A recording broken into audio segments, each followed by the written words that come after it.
Congrats on deciding to learn JavaScript. This crash course is actually a very small part of the software development mini bootcamp that I teach, where you learn every part of the software development lifecycle to become a software engineer or understand the entire concept and then go and pursue a career in cloud engineering or DevOps engineering, etc. But in this video, we'll dive into JavaScript and really understand not only the syntax and the basics, but also the important and very interesting concepts behind JavaScript. We will start by looking at the big picture first, so we can understand where JavaScript fits in exactly when thinking about website programming, and then we'll jump into the demo and program with JavaScript. So let's get started right away. Imagine the following scenario. You wake up in the morning, get your coffee, open your laptop, and open Facebook in your browser. So let's pause there. What happened when you typed in Facebook in your browser and you saw a fresh new feed with all the new stuff that has happened while you were asleep? What happened there in the background technologically? So Facebook is an application that some developers sitting mostly in California are developing. And these guys and gals are writing a bunch of code, and all the code that makes up Facebook lives in California. So what happens when you open Facebook on your laptop is that part of that code that lives in California travels all the way to your laptop, to your location, and ends up temporarily living on your laptop. That's why sometimes when you refresh and see a blank page or loading and you become annoyed because you can't see your feed within 3 seconds, that's when all the data is coming or traveling from somewhere to your laptop. So it may need some time. So how does that travel? There are internet cables everywhere in the world, actual physical cables that let electricity travel through from one place in the world to another. That's how everything is connected everywhere. And that's why in some remote places in Africa or Asia or just remote villages anywhere in the world where there's no internet and you're wondering like, wow, how is this possible? No internet. That's super crazy. But that's pretty simple actually, because nobody built those internet cables near those areas and regions because of economic reasons and so on. Now, if you think about it, it would be super inefficient if every time someone in Europe opened Facebook and all the data needed to travel to these places all the way from California. So Facebook has built locations evenly distributed all around the world that store part of the code and data that doesn't change much, so it can get to you much faster. So back to that part of code that just traveled to you. That's HTML, CSS, and JavaScript. So what are these? When you see a website that just looks ugly, so it's just text, no fun colors, no styling, that's a naked HTML. It's necessary, but no one wants to see some plain ugly text without any styling. So what makes the text pretty and add colors and some fun to it is CSS. It's like flesh on a skeleton. Now you have a flesh that looks good, but it doesn't do anything. It doesn't move, it doesn't talk, doesn't respond, you can't interact with it. And it's the same way with HTML plus CSS page. Typical use cases are visit card websites where you can read text displayed in nice style, but you can't leave a comment, you can't send a message, you can't do anything with the website. So all that action comes purely from JavaScript. So you want to upload a photo on Facebook, that's JavaScript. You want to send a message through a messenger, that's JavaScript. You want to like your friend's picture or leave a comment, all JavaScript. So everything that you interact with in the UI, which stands for user interface, is through JavaScript. And the combination of these three, HTML, CSS, and JavaScript, is called front end. It's the Facebook code that everyone sees, so it's in the front. And as I said, all these three files live on your laptop when you open Facebook, so you can see and even edit them. So I could go and change Facebook style like this, and this won't affect anyone else in the world since everyone has their own copy of these files on their laptops. But there is another part of the code that doesn't travel to you, the backend code that is in the back and no one can see. So you may be now wondering if I can do anything in front end like upload images, message someone, leave a comment, like, what's the backend for? What does it do? Well, when you upload a picture on Facebook, you surely want your friends to see that too. Or when you message someone, you want to keep a history of these messages. That means you want all this data to persist, or in other words, the data to be saved over time. Now, if JavaScript only lives on your laptop, it wouldn't make sense to just have that photo only locally on your computer. That's where the backend comes in. So what happens is that JavaScript takes that image that you uploaded, puts it in an envelope and hands it over to internet saying, hey, can you deliver this to backend at this specific location? So now we can follow this delivery all the way to the backend and see what happens there, or what does backend do when it gets that image. Now, backend code can be written in Java, Python, PHP, or even JavaScript. So there are different technologies that you can use to write all that backend part of the code. So let's say in our example, it's Java. So what does Java do? It checks and examines the photo. It sees, is it a valid delivery? There's no threat, no danger. I know the sender, I trust it, so I'll open the envelope. Sees everything is fine and hands it over to database to save it for later. So database is like a warehouse. It's a big space where you can keep all the images, messages, likes, comments that different users are producing. It's all in there. So to have a more specific understanding, let's actually see how the location where backend code and database live, quote unquote, actually look like. So as I mentioned before, Facebook has all these buildings distributed all around the world, actual physical buildings with servers inside. And I don't know what you imagine when you think about servers, but whatever it is, it's probably not very close to reality. So let me show an example of a server building of a typical big company like Facebook. So it's a location where machines, they're interconnected with each other, are running 24/7 in order to make sure that Facebook or this application is available for everybody in the world all the time. And that's where backend code and database actually live. So that's where all the magic happens. So when that envelope gets delivered to your backend, that's where it ends up. So the address that it's sent to is one of those machines in among these hundreds or thousands of machines that will take your image, validate it, and then save it into a database. So it happens all inside there. So now consider your friend logs into Facebook on her computer. Same way, front-end code travels to her laptop along with new data like images, messages from friends, etc., all coming from these servers. So how does Facebook know what data you should see on your newsfeed? Now, in the database warehouse, Facebook creates isolated spaces for each user with their personal data, images, etc. And obviously on Facebook, you want to have some privacy, meaning you want only your friends to see your posts. So Facebook creates connections in the database between users that are friends.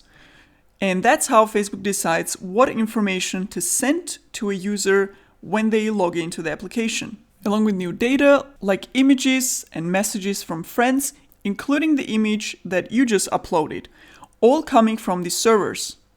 So to summarize, a web application is always made up of three components. You have a front-end code, backend, and database. Front-end is what you see and interact with in your browser in the user interface of the application. Backend is the code that waits for new messages from front-end about the changes you make, like new uploads, new messages, likes, and handles them. And database is where all these changes are stored for future usage, like when you come back the next day to use the application or when your friend opens the application. Most of the applications are written by teams of developers and not just a single developer. And there are a lot of developers that are full stack, meaning they know all three. They can work with front-end, back-end, and database. However, each of these three areas alone is its own IT field. So some developers actually choose to specialize in just one area and become, for example, a front-end developer. So in big companies like Facebook, you would have teams with specialized front-end developers, back-end developers, and database developers. And these things, like front-end, back-end, database, and virtual servers, you actually learn all these in our software engineering mini bootcamp. So if you're a complete beginner in this field and have no IT knowledge and feel overwhelmed by all these concepts and components and don't know where to start, then this mini bootcamp is going to be exactly for you. So make sure to check out the link to the course in the video description. So now that you know the basics of how the websites are built and generally how the web works, let's start by learning programming basics with JavaScript. So let's see what JavaScript is and how it's used. All modern web applications, which are applications that are used through internet browser, are all written using JavaScript because it has become the standard in developing web applications. The way these web applications are built is that you have a layer of HTML, which gets styled and made more beautiful by CSS. In order to make this beautiful surface, also called user interface, smarter and more intelligent, we use JavaScript to write logic to create features. Examples of such features are user registration, booking a ticket, online shopping, sharing photos, writing messages, etc. So when thinking about how websites are built, one can separate the design layer and logic layer. And in big complex applications used by millions of users, each part becomes big enough on its own. So as a result, you also have website designers, also called UI designers, and JavaScript developers as separate jobs. Maybe you've heard of programming languages like Java, Python, C#, etc. In one sentence, all these are backend programming languages, and JavaScript is a front-end programming language. In fact, JavaScript is currently the only programming language you can use to write front-end code.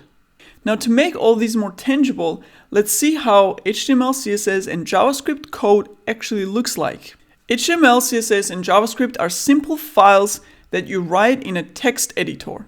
And these files have texts and keywords in them which have specific meanings to the browser. In other words, browser will know exactly what to do with these keywords.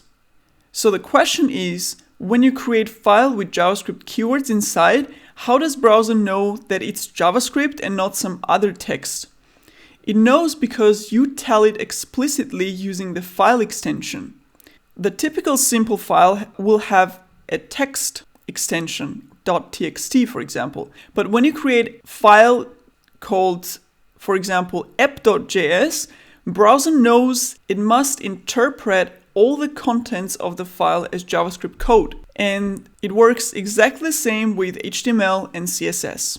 To note here, browsers are also written by developers using some code. So this functionality to interpret HTML, CSS, and JavaScript was explicitly programmed and made part of all modern browsers. It's important to mention here that learning HTML and CSS is pretty easy, since there are just a handful of concepts you need to understand and learn. They don't change much over time, and they're also less logical, so it's more learning syntax by heart to use them. JavaScript, on the other hand, is very dynamic and much more powerful since you write almost all the logic with it. So JavaScript changes a lot and improves continuously to make writing all this logic easier and more structured. So obviously, when you look at a simple web application, logic for simple payment or uploading a picture or writing a message can be straightforward and easy. But think of the complex websites you use daily that have hundreds of functionalities. So that's a lot of JavaScript code that developers have to manage and work with, and that can be very challenging. Because of that, over time, many developers or teams of developers that use JavaScript came up with different ways to improve it and make it easier and better, and they did it in parallel, independent of each other, or also based on each other's ideas, and as a result, different JavaScript quote-unquote flavors, or as we call them, frameworks emerged. So framework is basically an improved version of pure vanilla JavaScript. which offers its own additional concepts and syntax on top of JavaScript concepts and syntax that makes writing complex JavaScript code easier. And most of these frameworks help you pretty much do the same, but the difference between them is in how they help you write the code, structure it, and manage it. And naturally, when other developers tried all these different frameworks, a handful of the best of these frameworks became widely accepted. And some of the most popular are React.js, AngularJS, and Vue.js. So both pure JavaScript and JavaScript frameworks are continuously developing and improving in parallel. Now to mention here, Node.js, which is also a JavaScript framework, is different from all the others because it's meant not for front-end code, but for back-end code. So it's an alternative to Java, Python, C#, etc. This means that if you learn JavaScript, you will be able to basically program the whole web application from front-end to back-end using just JavaScript, which could be one incentive to learn JavaScript. This means that in order to learn any of these frameworks that I just mentioned, you first need to understand basic JavaScript concepts and syntax, because all of these frameworks are based on JavaScript.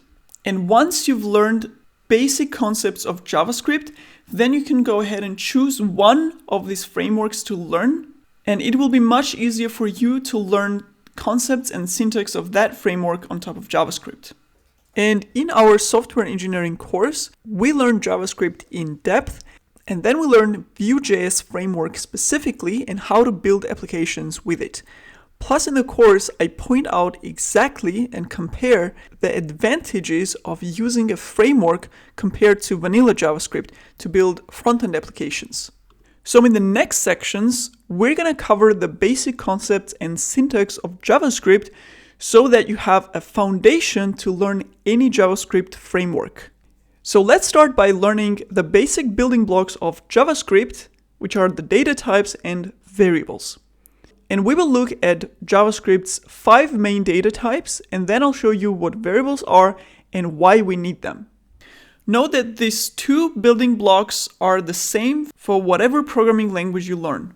So if I was doing a Java tutorial, the concepts will be the same.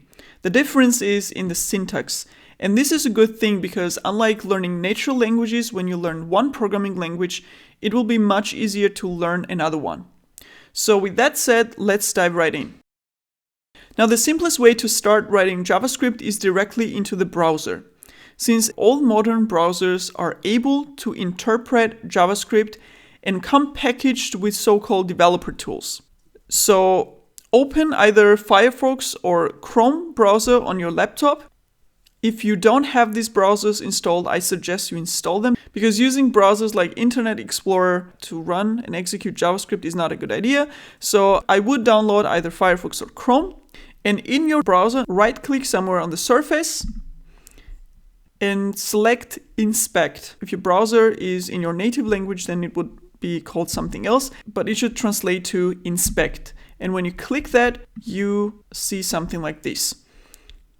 And this space right here is called Developer Tools. And here you should see a console tab, and when you click on it, you get this space where you can write JavaScript directly. In the next section, I will show you all the different places where you can write and execute JavaScript and which one you will usually use as a developer. But in this part, we're going to use the browser console so that I can demonstrate some simple examples. So the first data type that we're going to talk about is numbers. Obviously, when you're writing an application, you need numbers. Some of the examples are YouTube displays number of subscribers for each channel, or number of likes for each video, or how many videos one has. When you search something on a web application like Google, for example, you usually see total hits, etc. So these are all use cases where you need numbers. And these examples use whole numbers. But for example, when you have an online shop where you need to display prices, prices obviously won't be whole numbers always, but rather decimal numbers with cent precision. Also, Amazon ratings, right? They can be 4.5, for example. And in JavaScript, there are own data types for whole numbers and for decimal numbers. The whole number data type is called integer. And these are numbers like 0, 300, minus 45, so positive, negative numbers, they're all integers, and decimal numbers have a data type of decimal, and again, they're positive or negative or 0, so 0.0, 90.777, minus 50.5, they're all decimals. The second data type is string. The way I like to explain what string is basically everything you see on your keyboard. So obviously all the letters, no matter what language they're in, but also all the special characters like ampersand, percent, plus, minus, and also the space character. On your keyboard you also have numbers, and numbers are characters or strings also. So how does JavaScript know whether you mean a number, like integer or decimal, like 5, for example, or a character 5? It knows it using quotes. So you tell JavaScript that you're using string by using quotes. It could be single quotes or double quotes. So these single characters or any combination of them is a string. So let's see a couple of examples. So 3 in quotes is a string, A, U with umlauts, letters from non-English alphabets, combination of letters and numbers, special characters like in email or in password. And also an empty space character is also a string. So just to mention here, so difference between character and string. So character is basically just one letter or one number, one special character. And string is a character or a combination of multiple characters. So these are all strings. And these single keys are characters. Another data type in programming languages is Boolean. Now, to understand this, let's say you enter wrong password when logging into your application. Usually you get a message saying you provided a wrong password, or you accidentally enter wrong credit card number when buying tickets, or invalid email address when registering. So in the background, developers write JavaScript code that validates whether the information that you provided is wrong or right or correct. And to express that wrong or correct state, Booleans are used. So word true expresses correct state and false expresses wrong state. So again, just like with numbers, you can write a simple string false with quotes, and JavaScript know that you mean a string. Without quotes, it will be a Boolean expression false. That's how JavaScript can differentiate between those two. In addition to that, true false can also be used for simple yes-no situations, like is the apartment on Airbnb available to book on this date? Yes, no, that will be true or false in Boolean terms. Or is user logged in?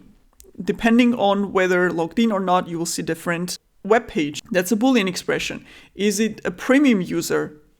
True, false, also a Boolean expression, etc. Another data type is array that expresses lists. Think of applications that display lists of the same kind of data, like list of friends on Facebook, or list of apartments on Airbnb, or list of comments for your Instagram picture. Lists have their own data types in all programming languages. In JavaScript, its data type is an array. For example, list of friends' names will look like this. It will be an array. That's an array that includes multiple names. And note the syntax of the array that encloses square brackets. So that's how JavaScript knows or can interpret that it's dealing with an array. Or you could also have a list of ratings for Amazon products, for example. So this will be an array with numbers. As you see, array contains other data types. So here we have a list of strings, and here we have numbers. And in JavaScript, you can mix different data types inside an array. Here we have integers and decimals in one array. You can also write an array like this, where you have string, integer, and Boolean expression. And the last data type in JavaScript is an object. Now in the Amazon review, for example, you don't just see a list of ratings, you also see the author's name next to the rating and text they wrote in addition. So you need all this information grouped in one item in the array. You express that using object data type. So a single rating object will look like this. And note the syntax of curly braces. So as we saw, array was expressed using square brackets, and object is written using curly braces. So that syntax is important so that JavaScript understands what data type you are writing. Another example is an apartment object on Airbnb, which will include all the attributes it has, like location, price, ratings, description, availability, images, etc. So an object for that information will look something like this, just with more information inside. And here you see that the syntax highlighting of the browser is also helping to see that strings, booleans, and numbers are colored in different way, meaning that JavaScript understands the difference between them.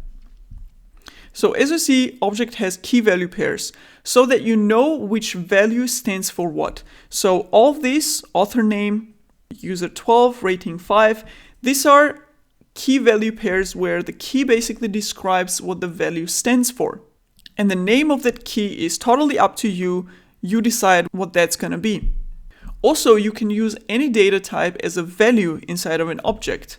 So here we have a string, integer, boolean, and array as a value. And you can also use another object as a value inside of an object. And finally, if we go back to the ratings, you will have multiple rating objects. So a list of rating objects. So the final list of these rating objects will look like this. So you will be an array with square brackets, and it will have a bunch of objects that are comma separated. Now, this is probably the most complex structure you will deal with most of the time. So it shouldn't get much more complex than this. Now we saw all these data type example values, but how do you use them to write a so-called logic in JavaScript? The simplest use case is some basic addition, subtraction, etc. for numbers. You can use simple arithmetic from elementary school to calculate basic things. And here I will use the chance to break this common misconception that you have to be super good at math to learn programming, which is completely 100% wrong. I was a software engineer for many years and worked in a lot of different projects, and I have barely used anything more advanced than simple arithmetics like plus, minus, multiply, and divide when writing web applications. So in JavaScript, you can do all of this. You can do subtraction, multiply, divide. And you can also combine them, just like you would with a calculator. And of course, you can do the same with decimals. Some real-life use cases for these basic arithmetics are, for example, when you add multiple items to your shopping cart. On Amazon, you see the sum, and you also see the price breakdown, which is item prices plus shipment costs. Or when you have product ratings, based on all the individual ratings, you display the average rating. Or on Uber, for example, you see the distance from pickup locations to the destination in kilometers or miles and in minutes. All of these are simple calculations, which are possible in JavaScript. Now, obviously, all these operators are meant for numbers, but there is a case where we can use the plus operator for string data types. So what will happen if I write string 12 plus string 12? So we get 1212. So what happened here is that JavaScript knows that these two are strings and not numbers. And instead of adding them, it handles them as strings by gluing them to each other. And in programming, that's called string concatenation. And no, you don't have to remember that word, just so you know that there are weird names for simple things in programming. The same way, you can glue a string to any other data type. So you can do blah to 12. And the number will also turn into a string, so to say. Or you can do the same with Boolean values. because JavaScript interprets that as you want to create another string out of these two values. And these examples probably don't make much sense, but in the next section of this video, I will show you some more real-life examples why this concept is actually very important. Now let's understand one of the most important building blocks of any programming language, variables. And let's see what variables are. To understand the concept of variables, think about the following scenario. You change your username on Facebook. So obviously your changed username is displayed on your profile, but also all the comments that you wrote before the name change should now appear with your new username. And also in all your friends lists, your new username will appear, right? So this means if you had Facebook code where your username is written in all those different places. So you have your username in the profile section, you have your username in comment 1, comment 2, etc. and in all your friends lists, right? Written directly as is. Or let's consider another example. Think about online shop. Each product has a price and is displayed in a list in the product's own detail page and maybe also in combination to other products. So if the store now offers a discount and the price changes, obviously the price should be updated in each location where it's displayed. So again, in code, it will look something like this. Obviously, this is not a valid JavaScript code, but just to give you an idea.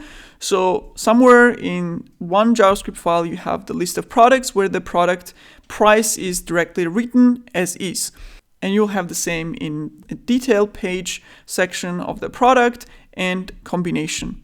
Now, when the username on product changes, in those two scenarios, all these variables need to be overwritten, which means that you will have to go and change the price here and here and here, and same with the username, change it in all places where it's used. Now, that would be absolutely inconvenient considering applications are so dynamic and things change a lot. So that's where variables come in. So instead of writing the actual value in 10 different places, you write the value once and then reference it 10 times from 10 different places. And that reference to the actual value is called a variable. And you give variables a name that makes sense for that value. So for example, product A price equals 50. So now you create a reference for the value 50, which is called product A price, or username equals app user A. So you take the actual value, which is string, and create a reference to it. But in addition to that, you should also let JavaScript know explicitly that this random name that you just came up with is a variable, and you do that using a var keyword, like this.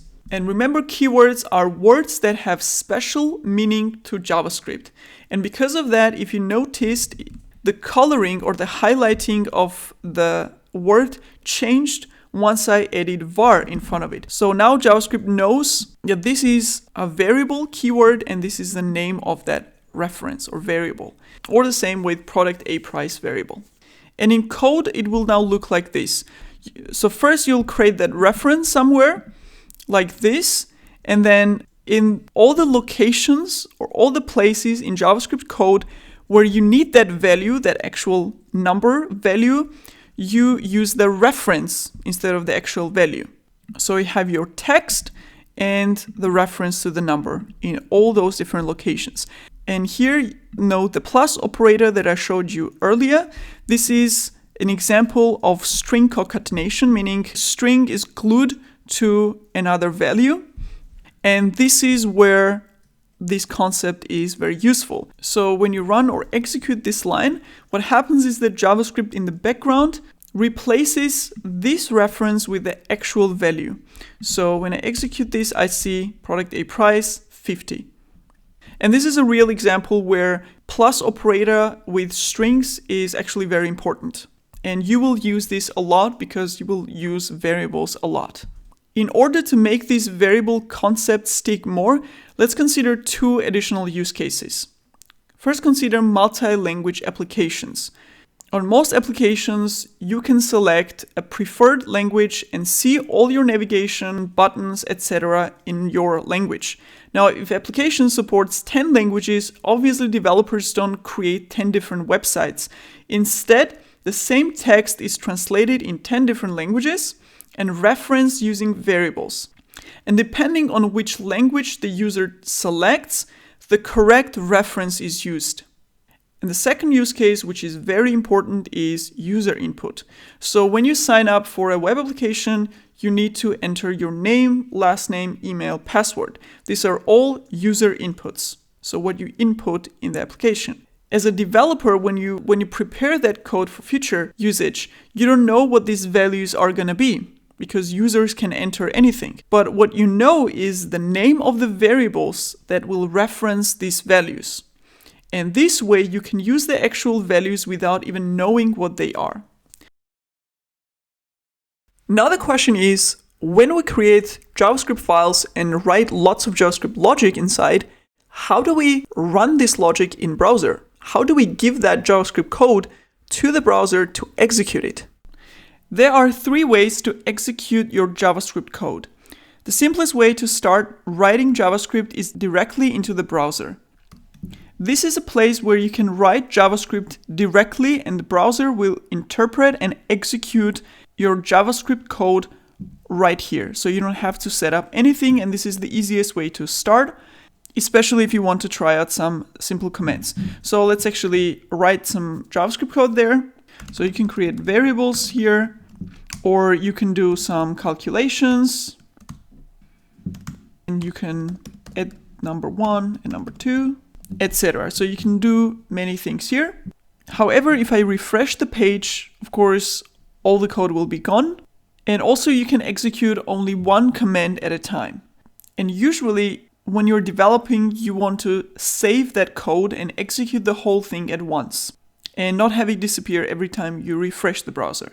So for that, you need to write JavaScript in a file and then give that file to browser in order to execute the code inside. And the file that browser accepts to execute JavaScript code is HTML.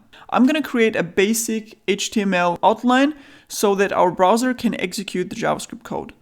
So how can I write the HTML file with JavaScript code? In an editor.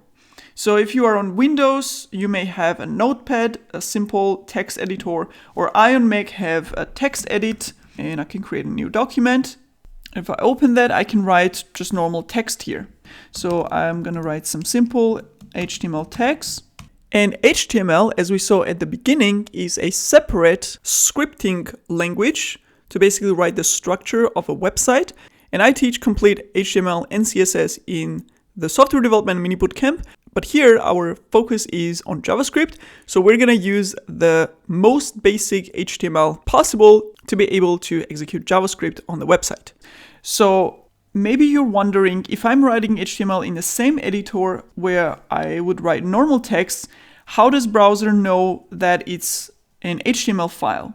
Well, when you save the file, instead of text document, I'm going to choose HTML. So .html extension, and I'm going to call this file index, which is a standard or common name for the main HTML file. So when I save this, you also see the icon that has Chrome logo in it, or maybe some other browser logo. That means it's a browser executable. And since this is just HTML, in order to add JavaScript code, I'm going to add tag called script. That's where JavaScript goes. And this is a part where we write all the JavaScript code.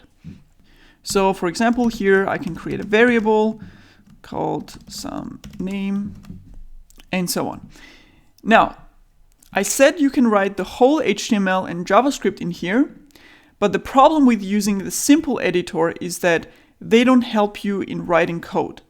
So here you see they don't highlight the keywords, they don't tell you you made a syntax error, or any other tips. So for example, in browser, when we wrote var name, some name, you get the highlighting of the keyword, of the variable name, of the data type. For example, if you have a number, it has a different highlighting, etc. So you don't have any of that in simple editor, and it also looks pretty ugly. So instead, there are special editors for different programming languages that help you with highlighting and other features to write the code. And there are special ones for writing HTML and JavaScript code specifically.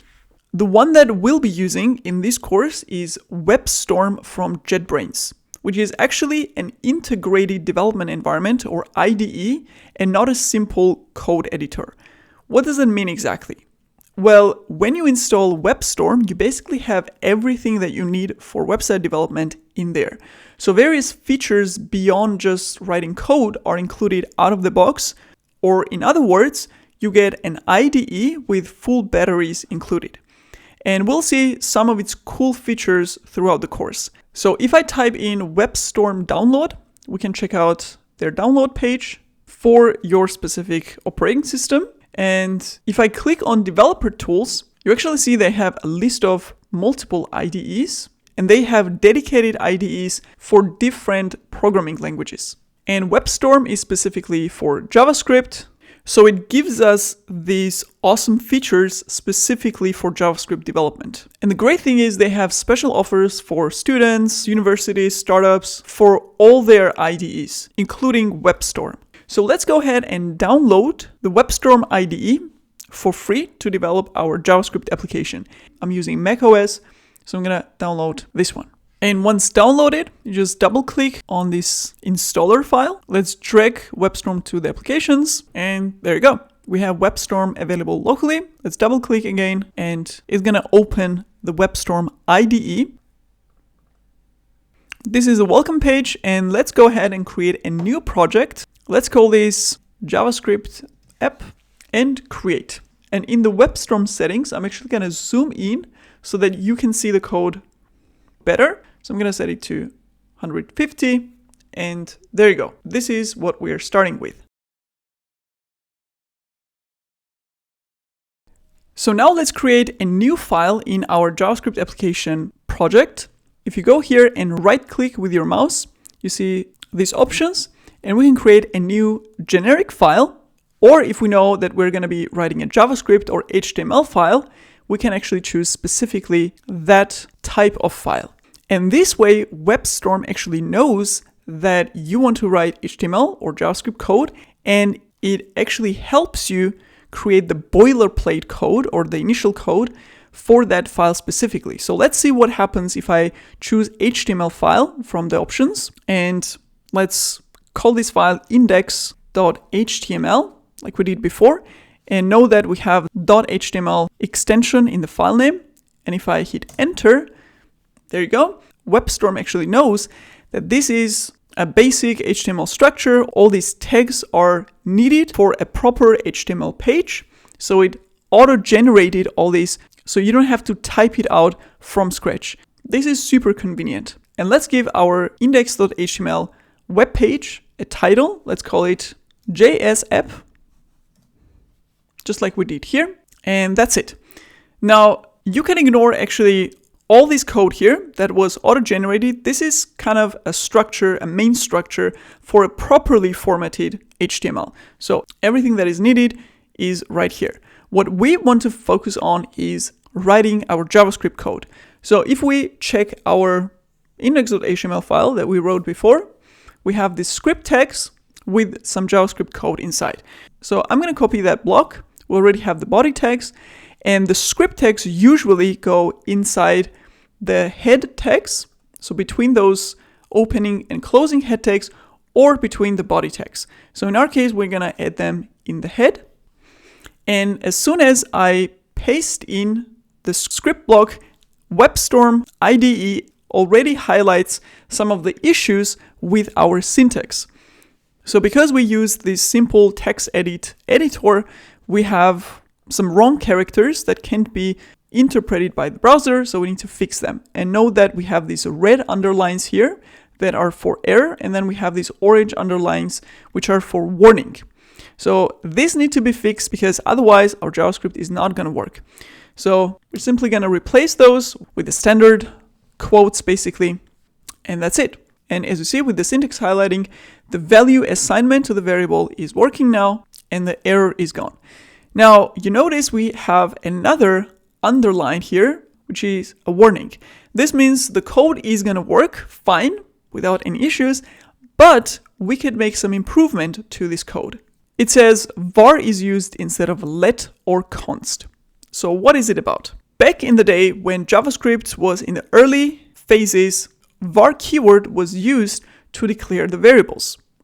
Later, as the JavaScript programming language evolved and improved, and engineers who were developing JavaScript programming language made those improvements, these two alternatives were added to defining variables, the let and const keywords.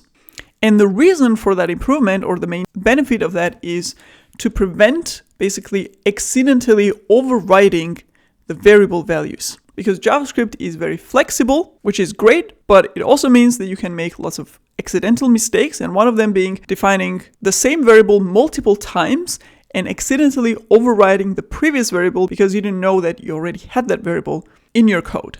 And because of that, we have these two alternatives. So the const is basically for use cases where define a variable, so basically a value that you want to reference in multiple places, but that value should never change. For example, if we're developing an e-commerce application for Nike, the name of the shop or the brand name, Nike, should never change, right? Imagine someone overriding the name of the brand or name of the shop from Nike to something else. So this value should not change dynamically within the program or within the application. So we had thousands of lines of code here. There should not be a line that overrides the value of brand. If that happens accidentally, again, by the mistake of developer, then the fact that we're using const in front of it will tell JavaScript that program cannot override the value of this variable. And for all the other use cases where we want to allow program to change the variable value, we can use let instead of the var. Example, again, would be if we had some prices for different items, and then on some days we have a campaign, so that price can dynamically change when discounts get applied, for example. Or if we have a customer name and they change their username or whatever, that value could change as well. So using let for all the other variables instead of var is a good practice. And as you see, Webstorm itself is helping us, especially as beginner developers, to learn those syntax issues as well as good programming practices. So now we have a fully functioning HTML file with JavaScript code inside that is working and properly written. Now the question is, how do we execute the index.html file in the browser? So how do we take this file and the contents and make it work in the browser? Now there are a couple of simple ways to do that, and I'm going to show you all the options so you can compare them. The first very easy option is to drag and drop this file into the browser. So just open a new tab on the browser, and we need to locate this file in the File Explorer. And we can do that by navigating directly to this file using this location that you see here. So this is my home directory called Nana. And inside that, I have these Webstorm projects, which automatically gets created, by the way, by Webstorm. And inside that, I have JS app and index.html. Or you can also save yourself all that. Just right click on the file itself, open in Finder, and there you go. So now back to the browser. One way to execute this index.html in the browser is just take this file and drop it inside the browser. And there you go. Now we don't see anything here. It's just a white blank page because we're not displaying anything. We're just creating a variable, not even using it. But if we open the inspect or the developer tools of the browser, we can see that this is exactly our index.html with our script inside. So that's one way. A second, also very simple way is to simply double click on index.html, and this will open a fresh new browser tab like this. Again, the same page with the same contents. And note that we have this title here, this JS app displayed, which we defined right here. So that's the title of the web page. Now, there are two more ways of executing our index.html file. specifically using Webstorm. And these are actually way more convenient because you can open this file directly from here using one of the browser icons. So Webstorm actually detects the browsers that you have available, and it will show you the icons so you can open this HTML file in one of your browsers. So if I click inside, again, this opens a new browser tab automatically. This is our title. It even has this Webstorm logo here. As you see, the value inside the browser URL is different because it's coming directly from Webstorm. And inspect again. There you go. This is our code. And final, probably the most convenient way of opening your index.html file in a browser is using this Webstorm's built-in browser preview. So let's click on this and see what happens. And as you see, it shows us the browser integrated directly in the Webstorm's IDE. And that leads me back to the name IDE, which stands for Integrated Development Environment. So basically, this is an environment where all the tools and the things you need for application development are directly integrated into this environment. And the convenient part about this is obviously that you don't need to switch between the IDE and the browser. You have everything in one place. You have your folder and file structure here, you have the code editor here, and you have the browser. And the cool thing about it is that right now we don't have any text displayed on the website, but let's actually display something so we can see how it works. This is our awesome JavaScript application. And as soon as I save, and by the way, a shortcut for saving is Command S on Mac or Control S on Windows. As soon as I save, notice here the text is displayed right away, right? And I can add something here, and all those changes are directly displayed here. This saves a lot of time when you're actually actively developing and making thousands of changes, so you don't have to refresh and reload all the time. So this is available out of the box. In our case, we're actually going to stick to the browser because we want to use the browser's developer tools, because we're going to be outputting some stuff here for our tutorial specifically. However, if I was developing myself and writing the HTML code, then I would actually go for this preview feature. So let's close this, and we already have the application open in browser, and you noticed that on the browser as well, without refreshing or reloading the page, the changes are automatically applied. So let's go back and remove this. And again, let's save, go back, and the changes are applied. So we have the same auto sync or automatically reload on save when we open this index.html using one of these browser icons here, which again, as you notice, is different from when we directly drag and drop the file in the browser. Here we would have to explicitly refresh to apply the changes. Now this may look like a small thing when you're just getting started. However, when you're a little bit more experienced and you're developing actively, this may save you a lot of time and a lot of nerves. Awesome.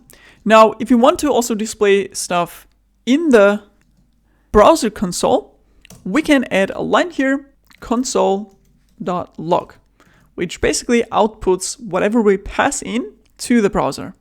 So we can pass in the variable reference or a string directly, like this. Again, as soon as I save, this will automatically be reloaded in the browser, and there you go. We have the variable value and we have whatever I wrote directly in the Console.log. So Console.log basically prints out stuff directly in this console tab right here. Now imagine we actually wrote our HTML web page structure right here within the body tags, which can be actually a very large HTML file. And in addition to that, we wrote a lot of JavaScript functionality within those script tags. That will be pretty inconvenient because now we have lots of lines of code within one file, So we have HTML here, we have JavaScript here, and maybe thousands of lines of code, which makes it difficult for us to have an overview of all the things this file contains, and we're kind of mixing two different things within one file. So in programming, as your code grows, it's always a good practice to keep your code clean, have multiple files where each file contains a limited number of code lines so that you can easily navigate through your application code. Or if you have new team members, new developers joining your project team, they can easily navigate through the application code. So it's always a good practice to have your code clean, and especially to separate the functionalities from HTML, CSS, and JavaScript. That means instead of having our JavaScript code directly inside, we want to actually have it in a separate JavaScript file and link it here. And it's super simple actually. So first thing we want to do is to create own dedicated JavaScript file instead of having JavaScript directly in the HTML file. So going back here, right click with your mouse again, and this time we're going to create a new JavaScript file. And we're going to call this app.js. And again, notice the .js extension in the file name. This way, browser will know this is a JavaScript file. Hit enter, and you also see these different icons that Webstorm displays for different file types. So even if we did not have the extensions for the files, just by looking at the icons, you will know this is JavaScript file, this is HTML, and obviously other types of files will have their own icons as well. So now we're going to simply take all this JavaScript code that is defined within the script text. We're going to cut that out, or you can just use the shortcut, and we're going to paste it directly in here. And you notice in JavaScript file, we don't need any tags. We can just write JavaScript line by line like this. And you notice, again, Webstorm detecting that it is a JavaScript file actually provides some additional functionality even to our code. And one of them is showing the data type of the variable. So based on the value, it's automatically detected that this is a string variable, and it's basically showing that as an additional hint to help us in programming. However, we're not done yet, because now we have those empty scripts, but there's no linking or connection between our HTML and JavaScript file.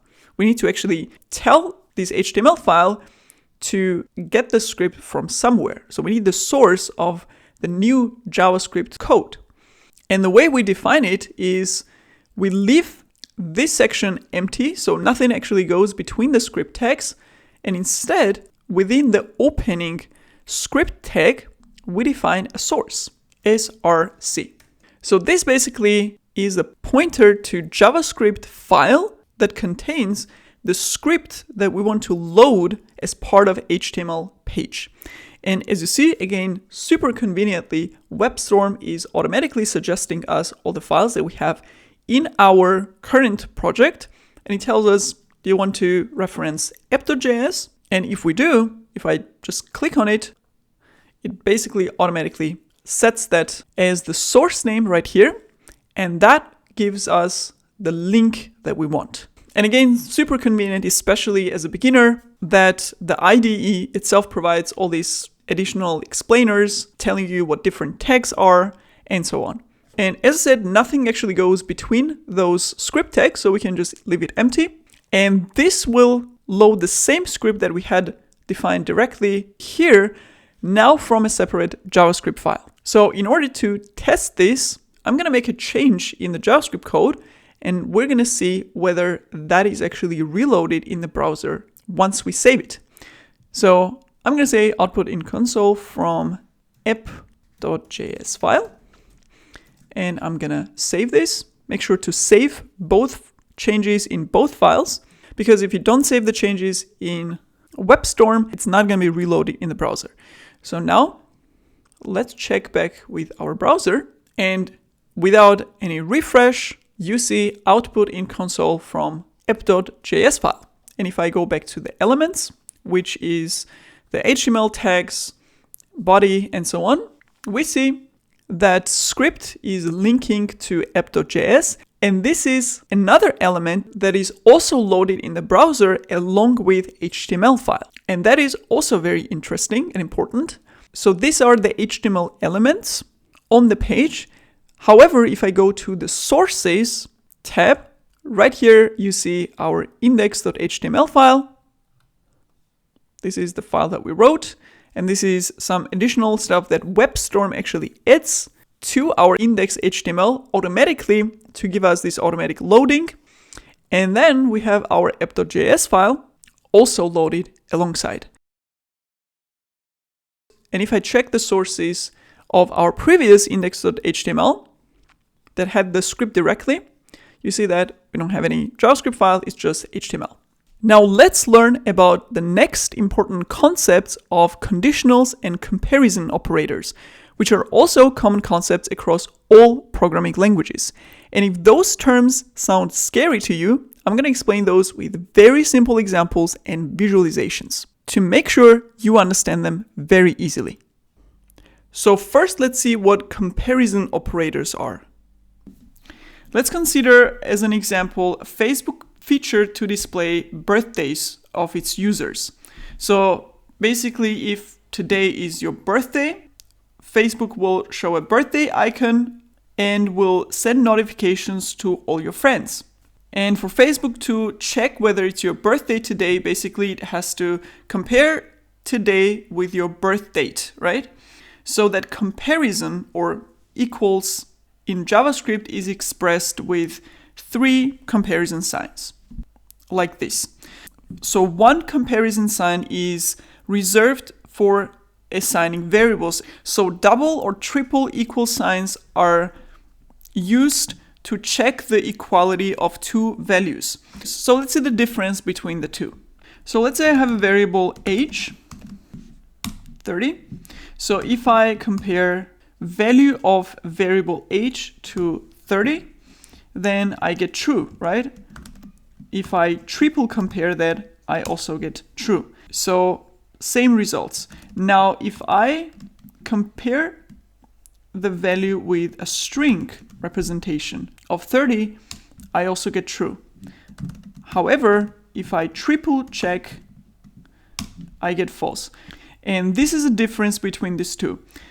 The double comparison checks equality of the values on 2 sides. So checks the value here, checks the value here, and compares them by the value.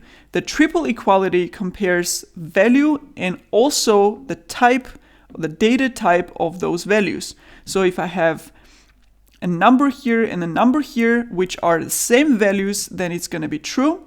If I have a number value here, which is defined here, and a string value here of the same value, I get false because the data types are not the same. So that's the difference. And obviously, if I put here another value, it's going to be false in any case, right? Like this or like this, doesn't really matter. And that little difference can actually have a big impact. That's why this concept is important in JavaScript. General rule is that you should, in most cases, use the triple equation to compare 2 values. Now let's consider another example where you order something on Amazon and it says that shipping is free above purchase of 20 euros. So when you add things to your cart, program checks whether your order total is above 20 or below 20 and then calculates the shipment cost based on that. And let's say it charges you 5 euros if your total order is under 20 euros.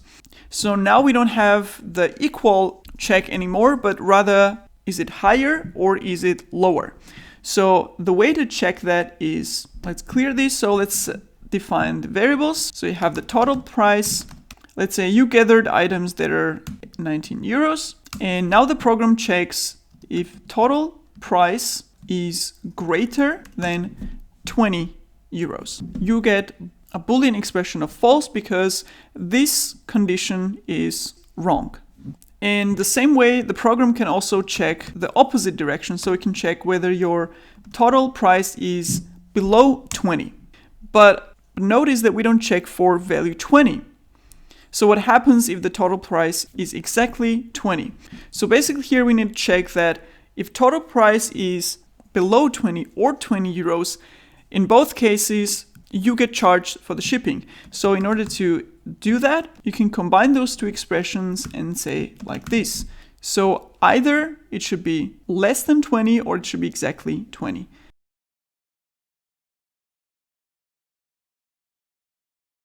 And as you see, each of these comparisons return to you a Boolean expression of either false or true. Only one of these outcomes is possible. So what this means is that in the program, you check if this condition comes out as true, then you want to offer free shipping. Otherwise, you want to charge 5 euros for shipping. And the way it's going to be written inside of the program using JavaScript syntax is if total price is greater than 20, here will be code that, let's say, calculates or sets the price of shipping. So here we set it to 0. There's no shipping cost. Otherwise is expressed with else shipping cost equals to 5 euros.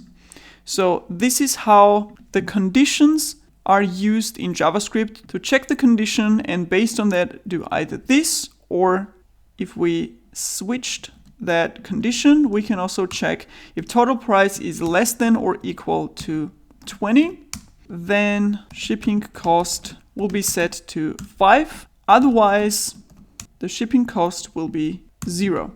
So to go back to some technical terms in JavaScript, this here is called if-else statements. Whatever is inside if is called a condition. So this thing here that evaluates to either true or false is a condition. And this here that compares those two values is called a comparison operator. So greater, smaller, equals, etc. All these are comparison operators. But let's say you have a case where you have 3 different shipping costs, right? So for example, if the price is below 10 euros, you get charged 5 euro shipping costs. If it's below 20, you get charged only 3 euros. And if it's above 20, you get charged nothing. Now you don't have if else only, but you have 3 conditions. It's also super simple to do that with if else. So basically you check again if total price is less than or equal to 10, you get charged 5 euros. And here you are gonna say else if, which is another statement where you can write the conditional, where we're gonna check whether total price is less than or equal to 20. In that case, you get charged 3 euros. And there comes our final else, which is 0. So now I have 3 conditions here. So the first condition here says it's less than or equal to 10. The first one checks another condition. And the third one, important thing to note here, that the last else or the else here doesn't have a condition explicitly, but it implies that both of these above conditions were false, so both of them were wrong. And because it's implicit, we don't have to check it explicitly here. So you could also go here and do that, else if price is greater than 20. And this will work just fine. However, because it's implicit, we don't need that. So we saw comparisons between 2 values using equals, higher or lower. The final operator is not equals. For example, consider a feature where a web application checks whether user is a premium member or not. Obviously, if you are not a premium user, you won't see the cool features they have, or you won't be able to access some premium content. So when you log in, program will check, is user membership premium? So with equals, or it can check user membership not premium. And in order to express that negative comparison, you use this syntax. So not equals in JavaScript is expressed with exclamation mark and double equals. And to show that in if-else statement, let's say if user membership is not premium, show user non-premium contents. Or maybe even recommend a premium upgrade. as a marketing measure. And else, show premium contents. And finally, you can combine all these conditions.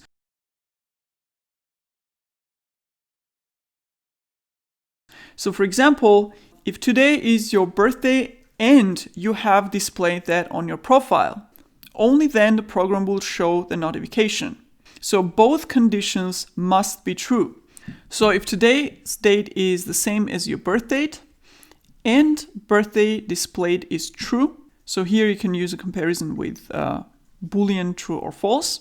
So both these conditions must be true for notification to be sent. And in JavaScript, the syntax for and is this. So this basically is also a valid condition that you can also put inside of the if condition. So if this whole thing is true, then show notification, else do not. Or another example, back to the shipment cost. Let's say you don't pay for the shipment if the total price is over 20 euros or you have Amazon Prime account. So the way to express that would be total price over 20 euros or Amazon Prime equals true. So here only one of them has to be true for you to get free shipment, or in JavaScript is expressed with double pipes. And again, you can put that in if statement and say if either this or this is true, then give a free shipment, otherwise don't. And you can also use negation in conditions. For example, you want to check whether this whole thing is false. And the way to do that is using the exclamation mark and the brackets. So basically this will check whether this whole condition is false. Now let's learn about one of the most important concepts in any programming language, which is functions. And let's understand with simple examples what they are and why we need them. So let's go back to our JS app project, and we're gonna work in this app.js file. So I'm gonna delete this, and instead we're gonna work with this simple shipping cost calculation logic. So this if-else statement is our JavaScript logic that basically calculates based on whatever total price is, how much shipping cost a customer will have to pay. And let's actually output whatever the shipping cost is in the console. So we have this application up and running, open in our browser. So whatever we output with Console.log is going to appear right here. And in Webstorm, actually, there is a very convenient way of writing Console.log. If you're lazy like me and don't want to type out the whole thing, you can simply do log, enter, and that basically auto-completes Console.log. Now we want to log whatever shipping cost value was calculated by our logic. So I have just set 19 as a total price. You can set whatever value you want, and then we're gonna output the result. I'm gonna save it, and if we go back to the browser, you see the output here. However, I don't want to see just number. I want to see what is it exactly. What does a number refers to? So I want to have a full sentence like shipping cost for you is whatever the value of shipping cost variable is. So basically we have a string here, string value, and with that string value, we also want to output the value of a variable. And there is one way to do that in JavaScript, which is just combining these two with the plus sign. So it's not an arithmetic operation like with numbers, but in this case, it basically takes whatever string value of this is, and then whatever value this variable has, and outputs it as one sentence or one string. So if I save this, go back, there you go. You see the full sentence. However, there is a more elegant way to do that, which is way nicer, which is we remove these double quotes here, and instead we use what's called backticks, like this, for the entire thing, including the variable. And then to tell JavaScript, these are all text, and this is actually name of the variable. It's not the string itself. We use this syntax which is $ and curly braces. That's it. And you see in Webstorm itself that the syntax highlighting changed. So this is treated as a variable. So its value will be extracted, and this is treated as the normal string. Again, let's save, go back, and we have the same result. Okay.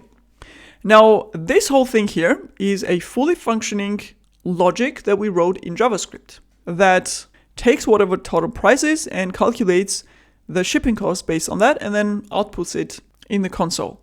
Now, imagine if we really had an e-commerce application, we would have thousands or tens of thousands of users maybe, and everyone will be shopping in their own shopping cart and adding items.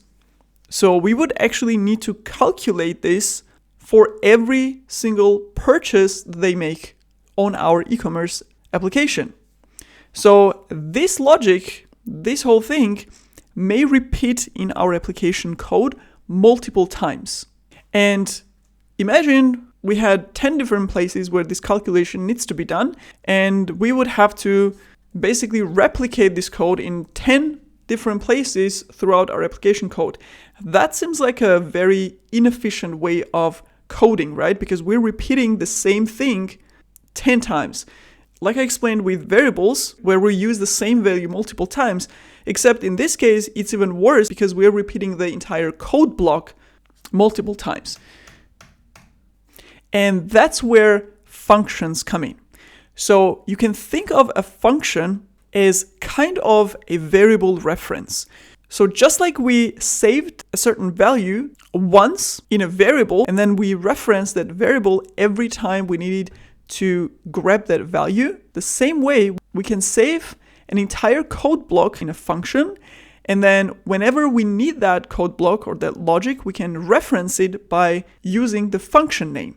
So I'm going to put this entire code block, including the assignment to total price variable, inside a function. And the syntax for that is actually super easy. What we do is, just like with variables, we have var or let or const. Keyword, with functions, we have one keyword called function. Then we have the name of the function, which is usually descriptive, that describes whatever that code logic that the function references actually does. In our case, let's call this calculate shipping cost, because that's what the code block does, right? Calculate shipping cost. And note at the end of the function name, we have these brackets, opening and closing brackets. And after that, we have curly braces. And these curly braces will basically contain the block, the code block that function references. So if I take this whole thing and paste it in here, and there you go, we have just created or declared a function. And note this indentation right here. So with these curly braces, we're telling JavaScript that this is the start of the function code block and this is the end. So whatever is between those curly braces is the code block or logic that will get executed whenever we reference this function name. And just like here we have this indentation, here we have the entire function body indented. And Webstorm actually handles the indentation, so we don't have to fix anything. Now, you probably also notice these underlines here, this orange underline. Again, Webstorm is helping us understand some improvements that we could make to our code. So this is not an error, this would actually work. However, there is a room for improvement. And let's say as a beginner, you see these underlines and you hover over it and you see this description, like implicitly declared, and you're thinking, I don't know what that means. So I don't know how to fix that warning. Another really cool thing that Webstorm has that I have used extensively in my programming projects is kind of auto-suggest for the fix. So what you can do is whenever you see this kind of underline, you can use this shortcut that you see right here, which on MacBook is Option Enter.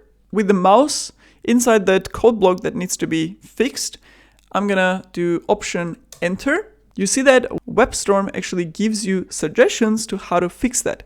So I'm going to choose the first one and let's see what happens. There you go. So you see the warning was about the variable shipping cost not being declared. And Webstorm automatically edit the declaration in the code. So let's put it here, and there you go. We have no warnings, no errors, and we just added an improvement to our code. Now, since we didn't change any values, the output of this function should be the same. Now let's save this code, and let's see what happens when we switch to the browser. Let's see what we see there. So I'm going to switch to the browser, and you see we have an empty output. So what happened here? You see we have an empty output. So this line of code obviously didn't get executed because we don't see the sentence in the console output. So what happened here? We have exactly the same code as before, this time just in a function. And that is a very important concept about functions that you need to understand as a beginner in programming. That just like with variables, we declare the variable, which means we save the value into the variable reference, and then later at some point we use that variable. The same way, we first declare the function, or we create the function and we assign whatever code block logic to it, and then later we can use that function or code block inside that function to execute the logic. That means function declaration itself does not execute the code, it just saves whatever code you put inside the function block. And you also see Webstorm actually highlighting this function name as gray, and if I hover over it, it says unused function. So we have declared a function, but we're not using it. And using a function is also called in programming calling a function. And the way to call a function is the function name and the brackets. And you see the color of the function name changed and it doesn't say unused function anymore. So now let's save this and see the output in the browser. If I switch back, you see that function code was executed and we see the result right here. And the great thing is, now whenever we need this entire code block to execute, we simply need to call the function with the name, and that's it. So let's say there was some logic here, and somewhere down here we need that logic executed again. We simply call the function, and now it's going to execute same code block for that function call.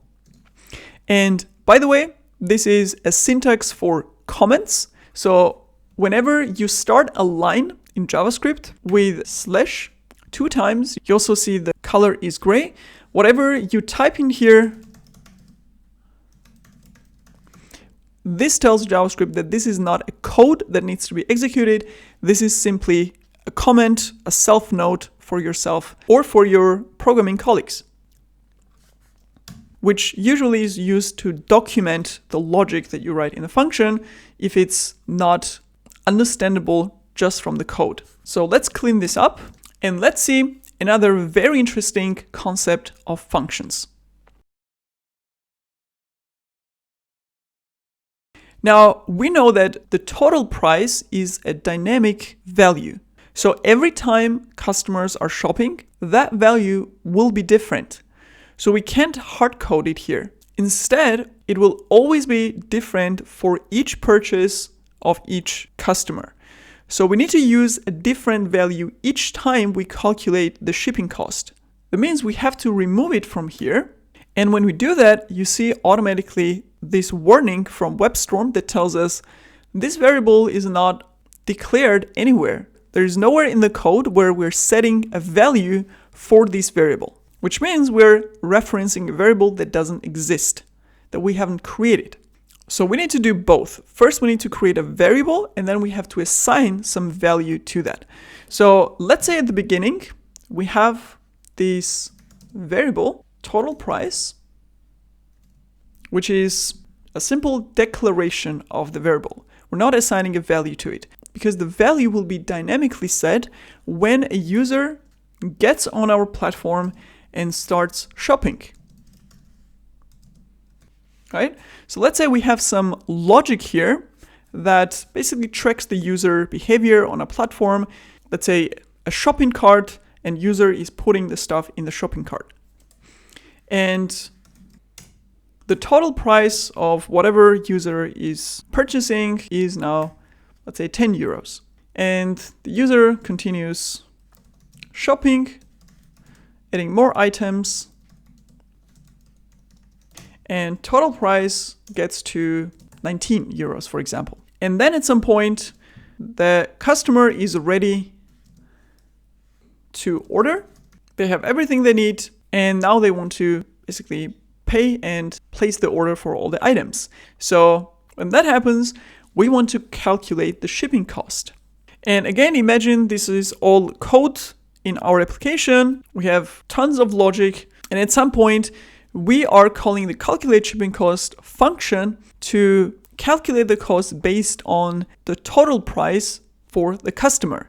So what we want to do is we want to give that total price as input to our calculate shipping cost function, which in programming is also called passing a value to a function as a parameter, as an input parameter. And that is also super easy. We basically take the value, or in this case, variable that references the value, and pass it between those brackets as an input parameter to the function. And now you understand what the brackets are there for a function. When we have no input parameters that we're passing to a function, then the brackets are empty, or we can pass in 1, 2, or 10 parameters within those brackets.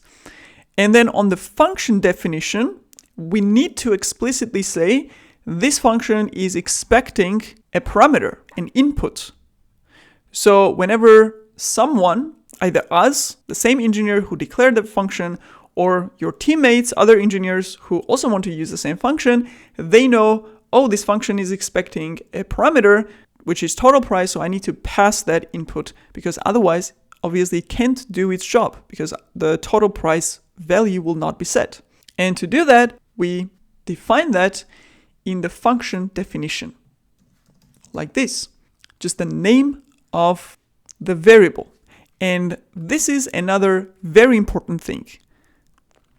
These two names do not have to be the same. So we're going to call this, let's call this total price param or parameter. So this is a variable reference to this value that we're passing here.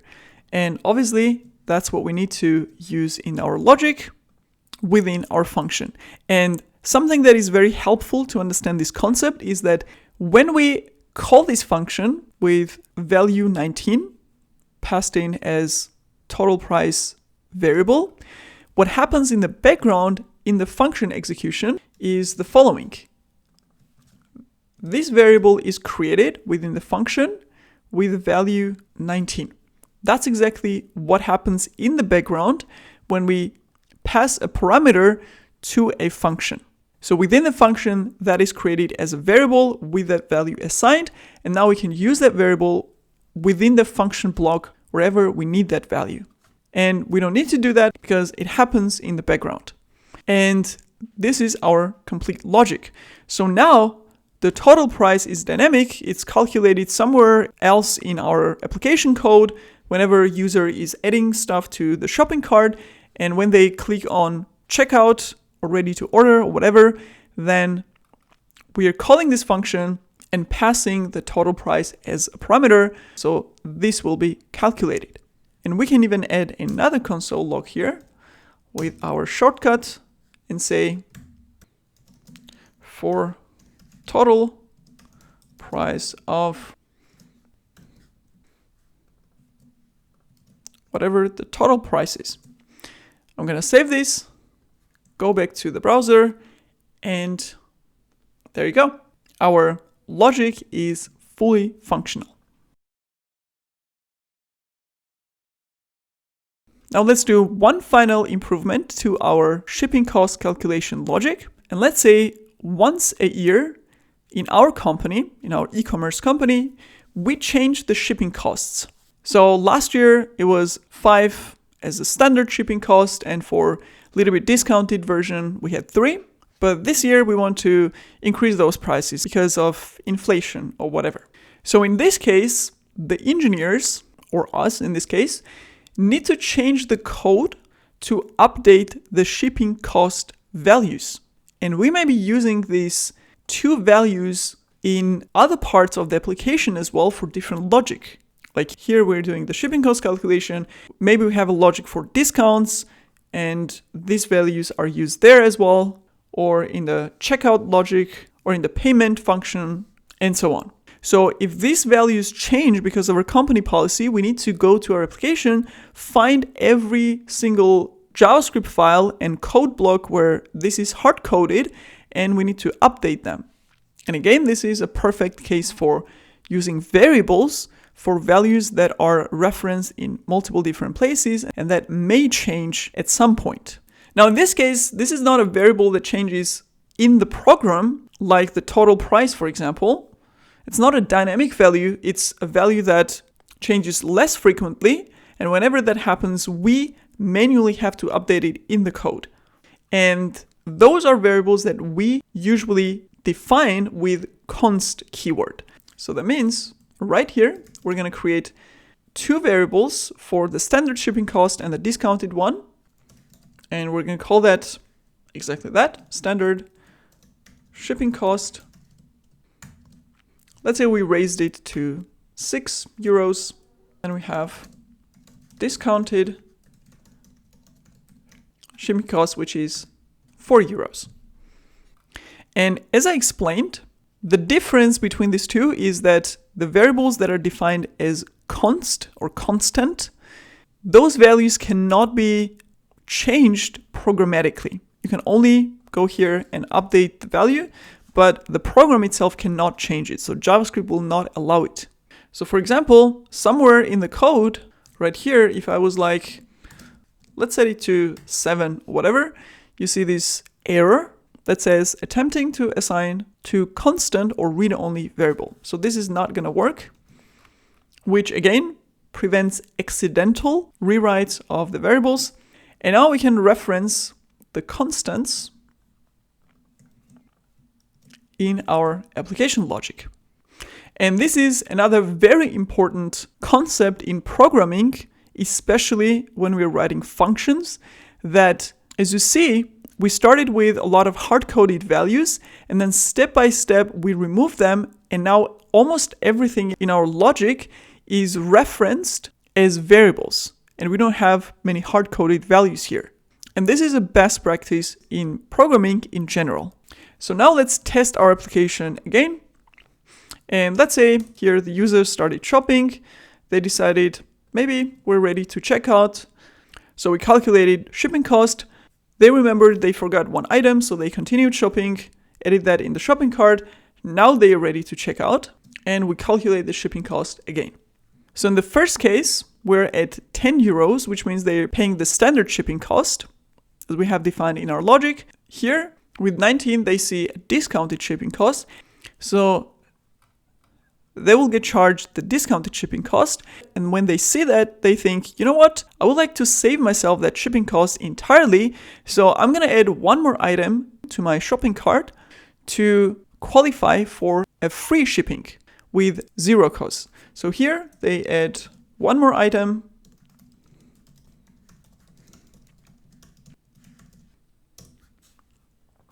That brings the total price to, let's say, 24. They will see the new shipping cost calculated, which should be 0. And here they place the order. So let's save our logic and see the output. And to differentiate between the outputs, let's actually add like a decoration line kind of thing, which basically outputs something like this, or a divider. Just a visual divider for us in the Console.log. So let's save it, go back, and there you go. Shipping cost is 6 for the total price of 10. Then we have 4 discounted one, and here with 24, we are at free shipping. And one final note that I want to make is you probably ask yourself about the variable and function names. What you see here is called camel case. So you basically start with a lowercase character, and then every other word that you add in the name is capitalized like this. And this is a standard naming convention for functions and variables in JavaScript specifically. Know that different programming languages have their own different conventions. That means you can name these actually whatever you want. You can do this, or you can do underline like this. All of this will work because they are variable names. You can name them as you wish. However, in JavaScript, this camel case naming is a standard. And with that, congratulations, you have completed the entire JavaScript Crash Course. You have learned tons of very important concepts that are the main building blocks of any programming language out there. And you have a good basic understanding of JavaScript. However, this is just the beginning. There are way more exciting and interesting things awaiting in the JavaScript world and generally in the software development world if you want to continue and really dive into this world of programming. And the best, most fun way to do this will be with our software engineering mini bootcamp, or what we also call an IT beginners course. And I will be more than happy to continue teaching you there. In IT Beginners course, we're going to dive in deeper into the web development. You're going to learn JavaScript frameworks for front-end development and for back-end development. You're going to learn how to build proper websites with database connection and tools for managing dependencies of an application. Learn about HTTP requests and protocols, as well as how to take the web application you just created and deploy it on a simple virtual server on a cloud platform. Learn about firewall configurations, operating system commands. And if any of these concepts sound completely foreign to you and sound very difficult, trust me, you will learn all of this with the simplest explanations and examples that I use throughout the entire course to make this learning journey for you as simple and fun as possible. So at the end of our software engineering mini bootcamp, once you have learned all of this, you will have a solid knowledge equivalent to a junior software engineer.